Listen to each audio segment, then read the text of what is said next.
शनिवार गंजाम जिला चिकिटी ब्लॉक कार्यालय में लक्षपति योजनार ब्लॉक स्तरीय प्रथम बैठक अनुष्ठित हो जाइछि।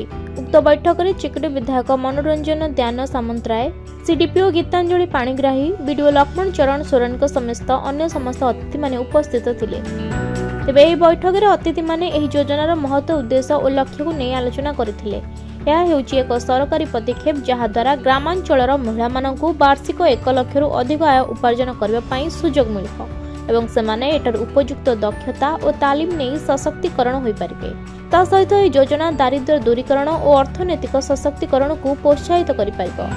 महिला मानकु वार्षिक 1 लाख रु अधिक आय करबाकु तालीम दिया जिबा सह सीधा सड़क परिवार दारिद्र्य हटाइबा एवं सेमानंकर सामाजिक अर्थनैतिक अवस्था उन्नति आनिबारे एही योजना सहायक होई परिबो बोली गोष्ठी उन्नयन अधिकारी लक्ष्मण चरण सोरेन कहछंती। एसो चिकिटी ब्लॉक अधीन रे थिबा समस्त पंचायत रे 6555 टी लक्षपति दीदी सृष्टि करा जिबा सह 17 गोटी पंचायत रे 134 टी बैच माध्यम रे 2 दिनिया ट्रेनिंग स्वयं सहायक गोष्ठीर महिला मानकु प्रदान करा जिवो बोली से कहछंती। लक्ष्मण चरण सोरेन वीडियो चिकिटी। सर कौन कहिबा आपन को जे लाखपति दीदी आपने कौन कहियार उद्देश्य कौन लक्ष्य कौन लाखपति दीदी रो आज ब्लॉक रे गोटे इनागुरेशन प्रोग्राम आज अनुष्ठित हो जाइछि, जेटा कि रामचंद्रपुर ग्राम पंचायत रो एसएचजी मेंबर्स, सीआरपी एमबीके एवं अन्यान्य ग्राम पंचायत रो मध्य सीआरपी एमबीके माने आसी उपस्थित अछंती एवं एही कार्यक्रम को आमे माननीय विधायक चिकिटी श्रीयुक्त मनोरंजन दान सामंतराय उपस्थित रे एटा इनागुरेशन करिछु। लाखपति दीदीर उद्देश्य होछि एसएचजी मेंबर्स जो माने एबे काम करछंती स्वावलंबी हेबा पई, खाली स्वावलंबी हेबार नुहे, सेंट्रल गवर्नमेंट एवं स्टेट गवर्नमेंट रो निर्देश रहिछि एवं आशा रहिछि जे लाखपति दीदी सृष्टि करबा से खाली स्वावलंबी हेबे नहीं, ता सहित वर्ष को अति कम रे से 1 लाख टंका रोजगार करिबार।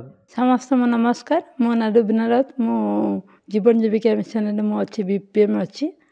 तो आमर चिकिटी ब्लॉक रे मैं बीपीएम अच्छी।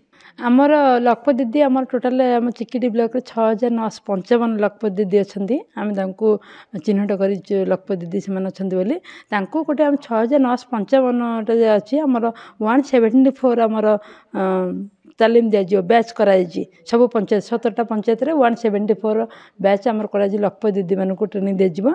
किंतु से गोटे बैच को 2 डेज आम ट्रेनिंग देवा दिगले से जो लखपति दीदी जी जन आम अच्छा से नहीं बैच कर से गोटे बिजनेस प्लान करा जो 2 डेज जो ट्रेनिंग दिया से गोटे बिजनेस प्लान करा से कौन करुँच से जो जीवन जीविका अच्छी से जीवन जीविका को आम केमती आगू को नबा केमती से जहाँ भी करमती नूतन ढंग करेंगे कि आगू को टिके ने से विषय आम तालीम देवु ता सहित सब सपोर्ट करूँ। मो नाम हूँ कोनी गौड़, मो जीपी हूँ रामचंद्रपुर। मु रामचंद्रपुर आंचलिक मंच रे गोष्ठी सहायक काम करुँची। मु यही लखपति जो ट्रेनिंग नहीं कि जो शिखी जहाँ आम लखपति हेले कौन हम आम जीविका केमती चलियो आम परिवार को केमती गोटे माने जो आजिकल का समय जहाँ खाइबा को भी टिके परिवार को मिलूना आमर जीविका द्वारा जहाँ आम दे पार्छु परिवार को सेटा हूँ गोटे यही लखपति दीदी गोटे मूल उद्देश्य। लक्षपति दीदी मु धान चाष करुच्ची, ऋतु बदल काम करुच्ची, जमती बिरी मुग राशि एगुड़ा सब करुच्ची, से इनकम होची। आउ कुकुड़ा भी चाष करुच्ची, टेलर भी अच्छी, टेलर भी काम करुच्ची मु। तो मु चाहूँगी आहुरी किसी इनकम करने इंटरेस्ट अच्छी।